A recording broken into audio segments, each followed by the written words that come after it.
नमस्कार दोस्त, मैं मनीष वर्मा। आप सभी का स्वागत है हमारे चैनल पे। BA program second semester political science Indian government and politics. बड़ा मस्त टॉपिक है यार, इतना आसान है यार, जिसके आपके सीधे भेजे में घुस जाएगा। बीए पॉलिटिकल साइंस ये बहुत इंपॉर्टेंट आपका सब्जेक्ट भी है, इसके अलावा हिस्ट्री भी इंपॉर्टेंट है।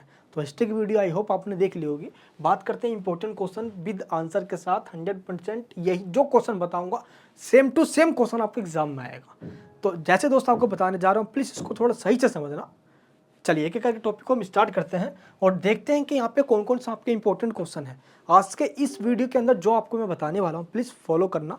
इसके अलावा और कुछ भी करने की ज़रूरत नहीं है। लास्ट में आपको मैं नोट्स भी देने वाला हूँ। इन सभी क्वेश्चंस के आंसर इतने ईजिली तरीके से उसमें दिया गया है कि सीधे आपको सीधे खोपड़े में घुसेगा, सीधे एग्जाम में लिख कर आओगे, टॉप करोगे। अरे टेंशन मत लो यार।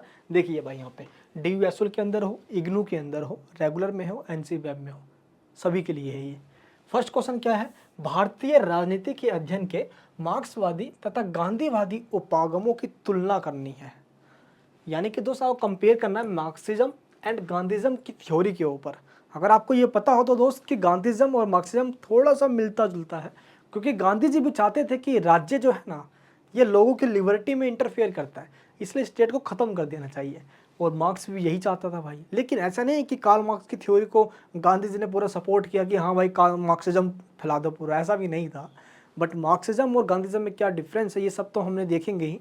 लेकिन मेन जो टॉपिक यहाँ पे अगर देखोगे फर्स्ट चैप्टर है हम ये, और ये दोस्तों जो क्वेश्चन है हमारे फर्स्ट चैप्टर में से आया हुआ है, और ये क्वेश्चन एवरी ईयर रिपीट होता है। तो ऐसा ही क्वेश्चन आपको करके जाना है। इन क्वेश्चंस के आंसर मेरे नोट्स में है।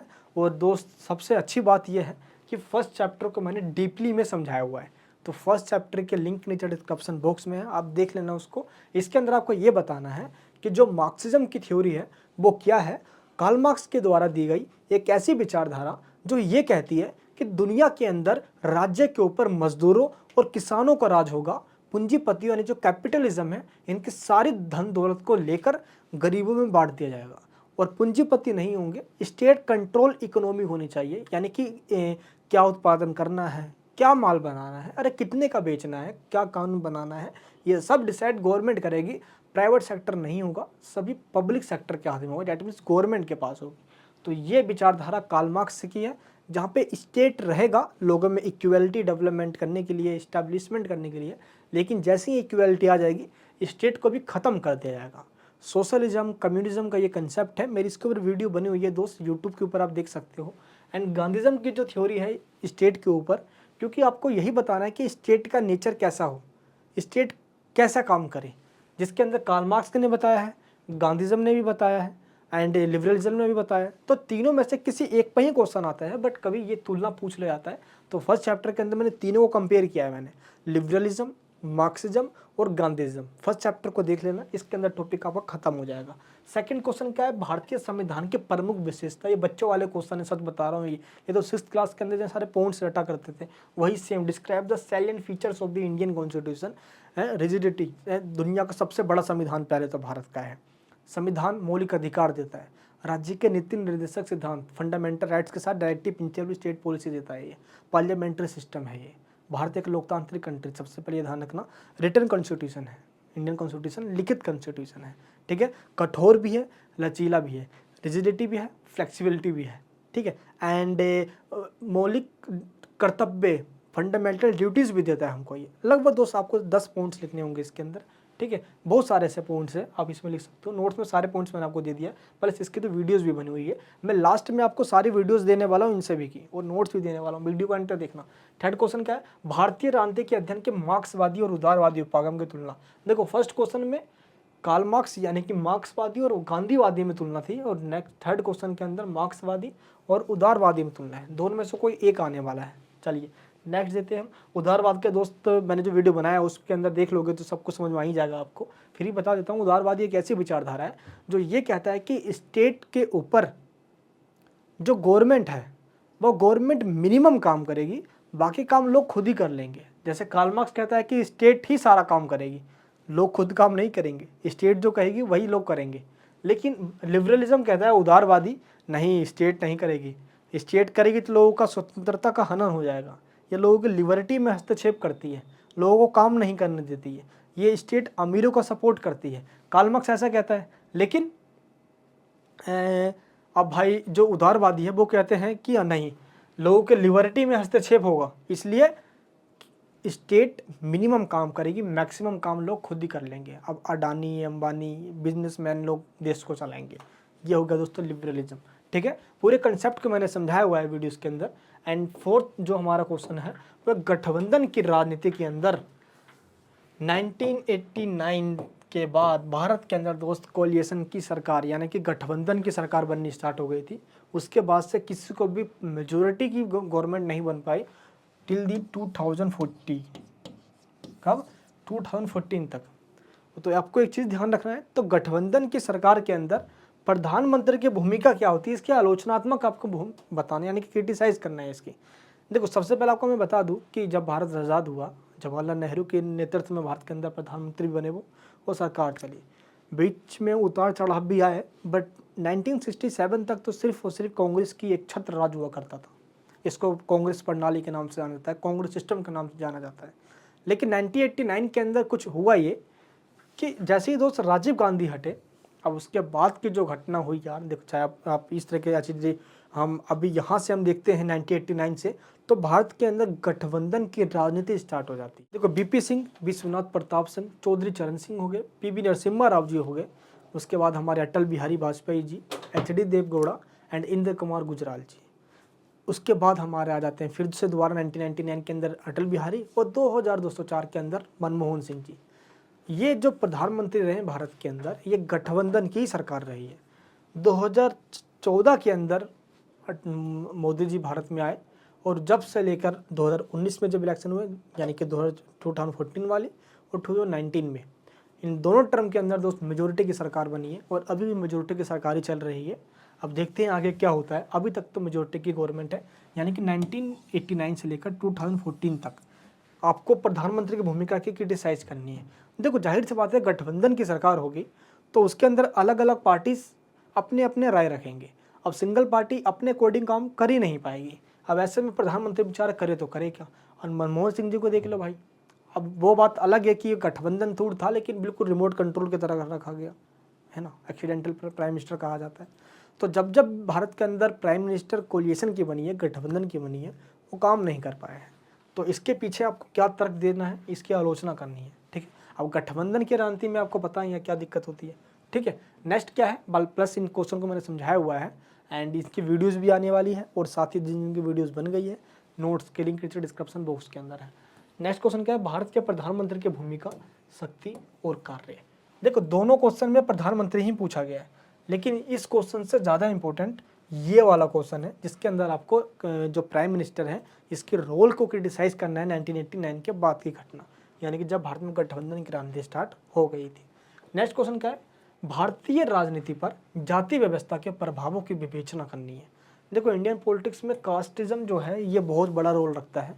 यूपी, बिहार तो बहुत बड़ा इसका मतलब कि बहुत बड़ा फैक्टर है वहाँ पे कास्टिज्म का। बाकी और भी जगह है, आपको ये पता ही है ना।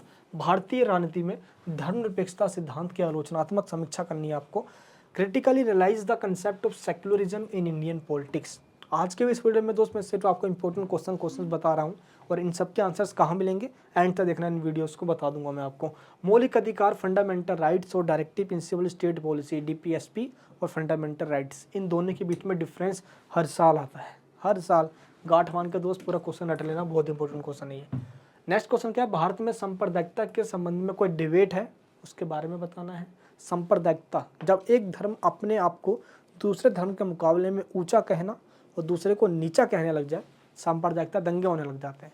अब 1947 की घटना दोस्त हम भूले नहीं हैं, बस छोटी मोटी घटनाएं भारत में अब भी होती रहती है इसको लेकर। न्यायिक सक्रियता, जुडिशियल रिव्यू, जब पार्लियामेंट के द्वारा कोई ऐसा कानून बनाया गया हो, उस कानून की मतलब कि संवैधानिकता, यानी कि वो कॉन्स्टिट्यूशन के अकॉर्डिंग है या नहीं है, इसको जांच करने का काम भारत की सुप्रीम कोर्ट करती है। इसको कहा जाता है न्यायिक सक्रियता, यानी कि जुडिशियल रिव्यू। तो जुडिशियल रिव्यू का मतलब कि दोस्त मेन जो आपका कंसेप्ट है वो दोस्तों आपको बताना है। ठीक है दोस्त, यहाँ पे एक मिस्टेक हो गई है, मैं आपको बता देता हूँ, शायद ही मिसप्रिंट हो गया होगा हमारी जो स्लाइड्स बनी है। ये जो इंग्लिश है वो इसका इंग्लिश है, और ये जो इंग्लिश है वो इस वाले क्वेश्चन का इंग्लिश है, ठीक है। Discuss the role of judiciary in the context of judicial activism in India, ठीक है, ये इसका क्वेश्चन है, ठीक है। एंड ये जो इंग्लिश है वो इसकी है, right an essay on the debates of communalism in India. माफ़ी चाहूँगा दोस्त, ये जो क्वेश्चन इधर ऊपर नीचे हो गया। एंड नेक्स्ट क्वेश्चन क्या है, भारत में महिलाओं के आंदोलन के विकास की विवेचना करना है। महिलाओं में देखो, सबसे पहले भारत के अंदर महिलाओं के द्वारा जो नारीवादी आंदोलन के नाम से जाना जाता है, जिसको हम फेमिनिज्म भी कहते हैं। अब फेमिनिज्म का मतलब ये होता है कि महिला अपने और पुरुषों में समानता की बात करने के लिए, हमेशा से अधिकारों की डिमांड करने के लिए आंदोलन करती रही है। तो इन अधिकारों को ही हमने महिला आंदोलन या नारीवादी आंदोलन के रूप में जाना है।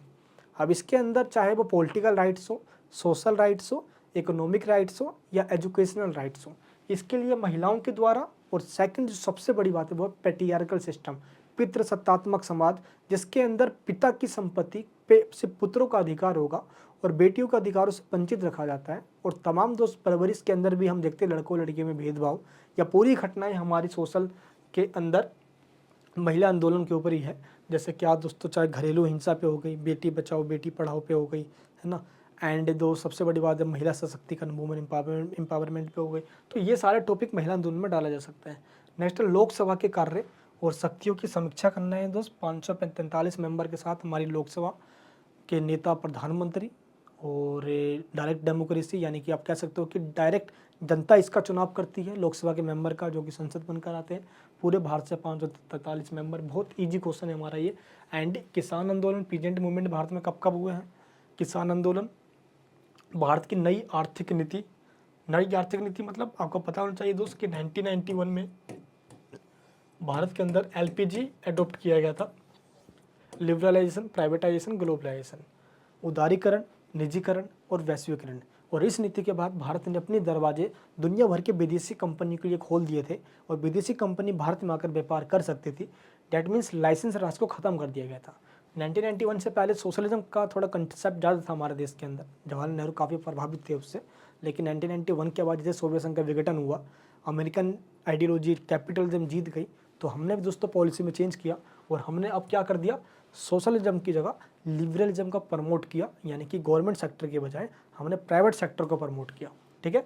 भारत में क्षेत्रीय दलों की जो उद्भव है वो किस तरीके से हुई, देखो हम एक चीज़ यहाँ पे जानते हैं कि 1967 के बाद भारत में रीजनल पार्टीज़ का राइज होना स्टार्ट हो गया था, और आज रीजनल पार्टीज़ की बहुत बड़ी भूमिका होती है देश की सरकार बनाने में। आज दो चाहे कितनी भी बड़ी पार्टी हो, जैसे कि आज एनडीए है और यूपीए है, ये भी अलग अलग छोटे छोटे दलों को, अलग अलग रीजनल पार्टीज़ को मिलाकर इन्होंने गठबंधन कर रखा है। इसलिए हम बीजेपी को नेशनल पार्टी के रूप में, एनडीए के रूप में जानते हैं, जो पूरे देश को रिप्रेजेंट कर रही है इस टाइम। एंड यूपीए पूरी कांग्रेस के गठबंधन प्रणाली है ये। तो एनडीए और यूपीए, तो इनमें रीजनल पार्टीज़ का बहुत बड़ा रोल होता है। तो रीजनल पार्टीज़ का रोल आज बहुत ज़्यादा है दोस्त। किस तरीके से आज छोटे छोटे, जैसे कि आरजेडी चाहे हो गई या जेडी हो गई, आम आदमी पार्टी हो गई, है ना दोस्त, इन सभी पार्टियों के बारे में आपको बताना है। इनमें मेन जो रोल इनका है, ठीक है। अकाली दल वगैरह, ये सब एक राज्य या दो राज्य में जिनकी सरकार होती है उनको हम क्षेत्रीय दल कहते हैं, ठीक है। मेन इनका गढ़ एक ही राज्य में होता है, जैसे कि दिल्ली के अंदर आम आदमी पार्टी हो गई, है ना, तो डीएम की तमिलनाडु में हो गई। तो एक ही राज्य के अंदर अगर उसका गढ़ होता है, उसकी पकड़ होती है, उसको क्षेत्रीय दल कहा जाता है। दोस्त ये सारे हमारे यहाँ पे इंपॉर्टेंट क्वेश्चंस हो गए। इन सभी क्वेश्चंस के आंसर्स की नोट्स हिंदी मीडियम और इंग्लिश मीडियम की लिंक नीचे वीडियो के डिस्क्रिप्शन बॉक्स के अंदर दोस्त, वो लिंक कहाँ है मैं दिखा देता हूँ। जैसे आप उस लिंक पे क्लिक करोगे आप यहाँ पे आ जाओगे। इसमें हिंदी मीडियम में और इंग्लिश मीडियम में दोस्त लिखा होगा। जो जो नोट्स हमारे पास अवेलेबल है आपको उसके लिंक दिख जाएंगे। यहाँ पे मैं आपको दिखा देता हूँ जूम करके। ये देखिए दो, हिस्ट्री ऑफ इंडिया 300 to 1200 ये नोट्स अवेलेबल है हिंदी इंग्लिश दोनों मीडियम में। ईवीएस के notes, Indian government and politics के नोट्स, ठीक है, यानी कि पॉलिटिकल साइंस, और सबसे नीचे है हिंदी कविता, इसके नोट्स। बाकी जितने भी सब्जेक्ट्स है, इन सभी सब्जेक्ट के दोस्त नोट्स 1 से 2 दिन में अपडेट हो जाएंगे वेबसाइट पे। काम बहुत तेज़ी से चालू है दोस्त, पूरी टीम लगी हुई है, नोट्स प्रिपेयर हो रहे हैं दोनों मीडियम के अंदर। क्लियर दोस्त, इस वेबसाइट पे आपको सभी सब्जेक्ट्स का नोट्स मिल जाएंगे। आप लिंक नीचे डिस्क्रिप्शन बॉक्स में दिया गया, आप वहाँ से आके आप नोट्स ले सकते हो। और एक चीज़ मैं आपको बता दूँ, तो जितने मैंने आपको भी क्वेश्चन समझाए हैं, ऐसा नहीं है कि मैंने पढ़ाए नहीं है। आपको मैंने एक लिंक और दिया जिसमें लिखा होगा Indian government and politics all videos. मैंने दोस्त ऑलमोस्ट सभी सब्जेक्ट के अंदर मैंने ऑलमोस्ट वीडियोज़ बना रखी है। लगभग दोस्त इंडियन गवर्नमेंट एंड पॉलिटिक्स, जिसको हम IGP के नाम से जानते हैं, इसमें टोटल 21 वीडियोस मैंने अपलोड कर रखी है। अगर आपने नहीं देखा तो आज से आप एक काम कर दीजिए, इस वीडियो की लिंक मैंने दे दिया डिस्क्रिप्शन में, इसमें आपको एक लाइन से सारी वीडियोस मिल जाएगी। एक एक करके सभी वीडियोस को देखना स्टार्ट कर दीजिए। पूरा सिलेबस खत्म। हिस्ट्री के अंदर दोस्त यही करना है, मैंने दोनों वीडियो अपलोड कर रखी है। बाकी जिस टॉपिक को इसमें नहीं दिया गया है उन टॉपिक्स की वीडियोज़ में बनाकर आपको सबसे पहले दूंगा। चैनल पे बने रहे, नोट्स को ले लीजिए। जो जो क्वेश्चन मैंने बताए हैं इन सभी क्वेश्चंस के आंसर नोट्स में दिए गए हैं, मैंने खुद लिखा है, बिल्कुल इजी लैंग्वेज में है। बाकी दोस्त इस चैनल पे नहीं तो प्लीज़ सब्सक्राइब कर लीजिए, बेल आइकन ऑन कर लीजिए। पेपर की पूरी तैयारी लास्ट अंतिम समय तक इस चैनल पे ही होगी आपकी, बिल्कुल भी ना हो निराश। सारे सभी हो गए पास। बढ़ाओ हाथ इस मनीष वर्मा के साथ। नहीं हो तो प्लीज़ सब्सक्राइब कीजिए, बेल आइकन ऑन कीजिए, इस वीडियो को सभी जगह शेयर कीजिए। मिलूंगा आपसे नेक्स्ट वीडियो के अंदर। आखिर वीडियो कैसी लगती है आपको कमेंट बॉक्स में बताइए। मैंने आपको क्वेश्चन यहाँ पे बता दिए हैं, इन सभी के आंसर्स आपको इन वाले वीडियोस के अंदर मिल जाएंगे जो मैंने आपको दे दिया है। नोट्स भी दोस्त आपको दे दिया, लिंक नीचे डिस्क्रिप्शन बॉक्स में ले लीजिए। नोट्स के अलावा कुछ भी नहीं पढ़ना, वीडियोज़ को देखना है, मज़ा आ जाएगा। अरे मिलूंगा नेक्स्ट वीडियो के अंदर। प्यार ही बनाए रखना वीडियो को देखने के लिए। बहुत बहुत धन्यवाद। जय हिंद, जय भारत।